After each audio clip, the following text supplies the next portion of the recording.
It is the 11warriors.com web report. Beau, Dan, and Evan, are you over it? Let's start with the former captain. Are you over it? No. Did not get in. Are you over it? I mean, I kind of have to be a little bit because, I mean, as we were talking beforehand, it's really tough to overcome the losses that we did and then not be as impressive as we were at the end. You know, I really feel that we had to build off of that Michigan State win and to do that the rest of the year. And since we didn't, I feel like, you know, as hard as it is to say, you know, they did it right. Did the committee get it right, Dan, in your mind? It's tough to say. I mean, I think that when you look at it, I think, to me, Ohio State had a stronger resume than Alabama in terms of who they beat. They went out and they had beaten 3 top 16 teams. Alabama's best win was against number 17. So that's why I ultimately thought Ohio State was going to get that 4th spot. But at the same time, you look at that 31-point loss to Iowa. You had the 2 losses. The 2-loss team has never made the college football playoff.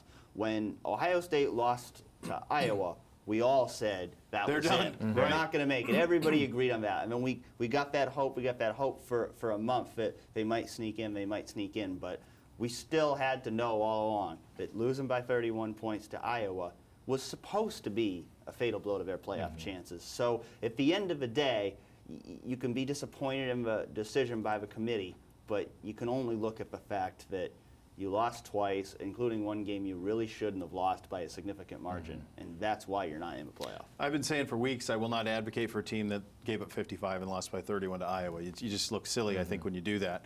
I think 2 things bothered me about the way that this played out. Number 1, the amount of attention that is given to the week-to-week poll, which is very clearly meaningless and simply a television show. Yeah. That's all it is. Pay no attention week to week. You can't glean anything from week 2 that shows up in the final poll. They are irrelevant. They throw it out week to week, and they come up with a new one at the end. The second thing that bothered me, it was disingenuous for this committee to put Wisconsin number 4. They did not believe Wisconsin were the number 4 team in the country, because if they believed that Wisconsin was the number 4 team in the country, Ohio State is playing in the playoff, because they beat the number 4 team in the country. So they did not believe that. Wisconsin, based on what happened on Sunday, Wisconsin should have been ranked about 12th, because Ohio State got no benefit from playing Wisconsin. And to me, that's disingenuous. Wisconsin should not have been ranked where they were ranked. They did not believe it. This committee, and this is what they're there for. This is like the NCAA selection committee. When it comes to basketball, their job is to determine the 4 best teams. They may have gotten that right. It's hard to say that they did not. But based on those factors, the things you mentioned about who Ohio State beat, it comes down to the old conversation of best or most deserving. Ohio State, despite a 31-point loss, because of what they had done, was probably the most deserving. And yet, I don't know anybody who could sit here and say, are we better than Alabama? Right. Probably not. They're probably, if you've watched Alabama play and you've watched Ohio State play, you could probably come to the same conclusion. But it bothered me what they did with Wisconsin, because it was not honest to put Wisconsin 4th. Let's move on to the Big Ten championship game. You and I were talking off air, Six. And we said it last week, and some people didn't think it was true. It had to be 59-0. It wasn't. As a player, how long does it take to get over? This is the hard part about this era, guys. It's the playoff era, right? You win the Big Ten. You're playing USC in a marquee bowl at Jerry World, and yet you're disappointed. For 100 years of Ohio State history, that was the goal.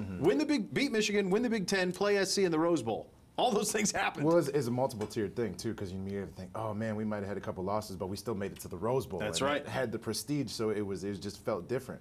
I think one of the most important things that's kind of coming to light is the importance of that conference championship game, because while it might be the most deserving, we might, you know, find out through the characteristics of the bodies in the committee that they aren't valuing that much, or that valuable, as opposed to whatever the teams are looking like at the end of the year. You know, case in point, Ohio State, Alabama. So, I mean, I think that'll be something to look at going forward. That'll be really interesting, because, you know, I could almost guarantee you that this isn't going to be the last time something like this happens, where it's going to come down to, okay, well, they might have had a later early loss and they were the conference champion, but then this team that was hell beaters the entire season took a disappointing L, or maybe a one that they shouldn't have took, and then the exact same conversation comes back around. So, I mean, again, I feel like they did make the right choice, but, you know, with that comes, you know, what are they really valuing when they're making these decisions?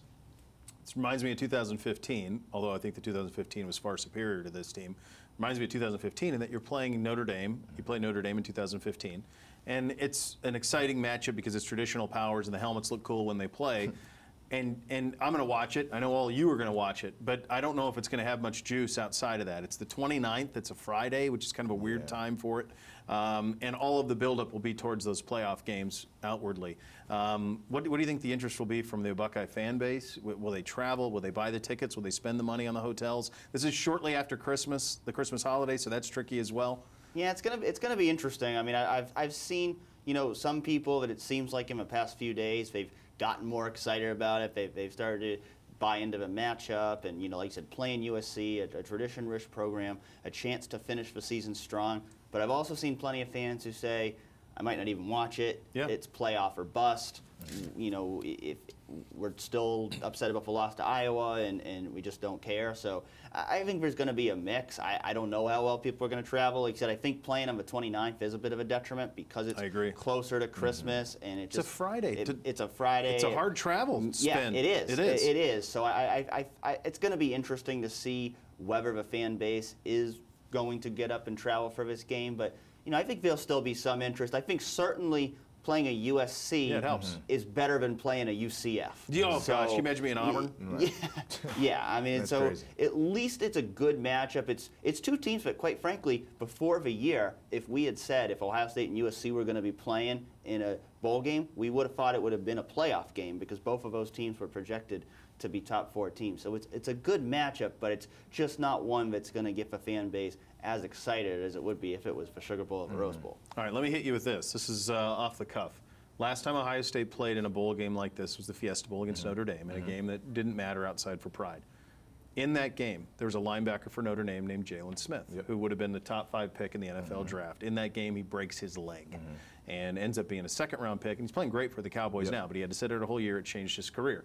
Urban Meyer has built this program very much on an NFL proving ground. You come here, we get you ready for the NFL. Will he have to combat that at all over the course of next month? Will there be guys who are projected to go to the NFL who may not want to play in this game? And I don't blame them if they don't. I do not blame them. Their bodies are their commodities. Yeah. Will that be something he has to contend with over the next couple weeks? I think weeks? you bring up a very valid point because that conversation, that line of thinking is going to go through some of these guys that are projected to go up really high in the draft. It's going to go through some of their heads. I mean, it'd be futile to think that it's not going to. Sure. But I also would say just the community in terms of giving back and giving everything for your brothers in terms of how he's built our relationships between one another will kind of be the difference. But, again, if somebody makes that decision realistically when you're thinking about it in terms of their longevity, in terms of how, we can increasingly see on Sundays more and more individuals are getting hurt. So that likelihood of, making it to 5 years is that much slimmer. Yep. So that conversation, still has to be said too. So it's something to think about, but I would say just the relationship that we have among the guys will be the kind of differentiating factor on that one. And I feel that we'll have all the guys going for this game against USC. Be something to watch for. Yeah, and JT and Chris Worley, they both met with the media on Sunday, and they both said they would be shocked if somebody skipped it. So, like you said, I don't think that means we should rule it out because every player has to make their own individual decision on that over the next 3 to 4 weeks. But the way they reacted to it, they certainly felt as though this was something that wasn't going to happen. I'll tell you this.